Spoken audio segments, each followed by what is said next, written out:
finally Navigate. Pada video sebelumnya kan aku udah pernah ngebahas berapa gaji bruto yang kalian dapatin atau minimal gaji bruto yang kalian dapatin setelah lulus Ausbildung. Nah, pada video kali ini yang mau aku bahas adalah berapa gaji netonya. Jadi berapa gaji bersih yang kalian bawa pulang setelah dipotong berbagai macam pajak dan asuransi. Yuk langsung aja kita lanjut.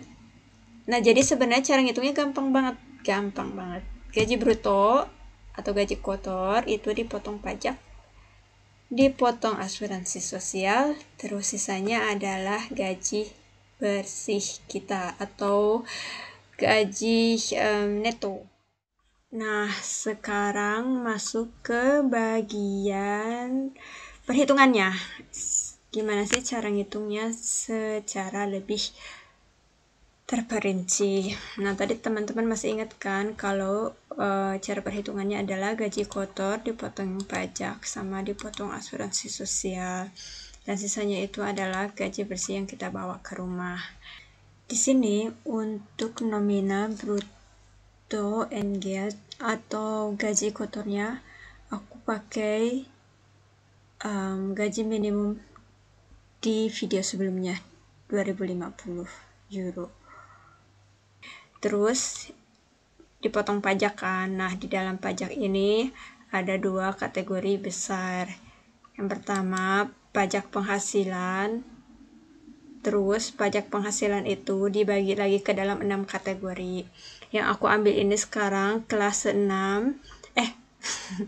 Yang aku ambil sekarang itu kelas 1, diperuntukkan untuk orang yang masih single. Terus dulu itu ada Solidaritätszuschlag, tapi sekarang udah enggak lagi. Nah, terus ada juga pajak gereja, dan itu dibedain dari wilayah Ost sama wilayah West. Nah, kemudian setelah potong pajak,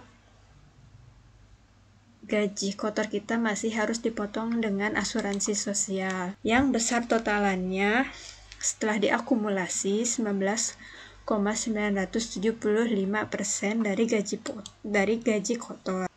Tapi teman-teman sebenarnya jangan kaget dulu, karena 19,975% ini enggak kita semua yang bayar. Jadi dibagi 2 sama Arbeitgeber atau sama perusahaan di tempat kita kerja. Dari mana sih angka 19,975% ini? Teman-teman bisa lihat sendiri di site atau di websitenya loan-info.de. Aku bisa tunjukin sekarang sekalian. Jadi kayak gini nih penampilannya. Kalian bisa dapat semua informasi di dalam sini. Lanjut ya. Asuransi yang pertama itu adalah asuransi kesehatan. Nah, sebenarnya totalnya adalah 14,60%. Tapi kan tadi udah dibilang ya, karena bayarnya dibagi 2 sama Arbeitgeber, maka kita hanya membayar 7,3%-nya. Kemudian ada Pflegeversicherung. Itu semacam asuransi perawatan. Jadi kalau misalnya kalian ke rumah sakit nih harus pakai ambulans. Nah, biaya ambulansnya itu di cover sama Pflegeversicherung. Kayak gitu, terus masih banyak lagi sih benefitnya. Nah, sebenarnya kalau Pflegeversicherung itu totalnya 3,50%. Dibagi 2, jadi masing-masing 1,525%. Nah, tapi di belakangnya ada tambahan 0,35%. Itu apa?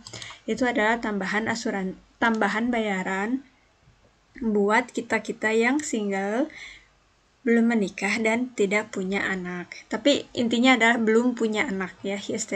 Nah, terus ada Arbeitslosversicherung itu totalnya 2,40% dibagi 2 sama Arbeitgeber. Jadi masing-masing bayar 1,2%. Terus Rentenversicherung,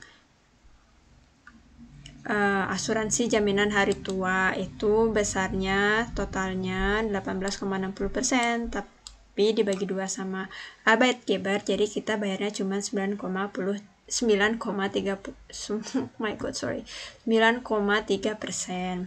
Nah, ada lagi nih yang terakhir, Unfallversicherung. Jadi asuransi kecelakaan kerja. Kayaknya sama sih kayak di Indonesia. Kalau Unfallversicherung itu ditanggung 100% oleh perusahaan. Jadi di sini aku tulisnya 0 dan di tandain warna hijau. Nah, cukup penjelasannya.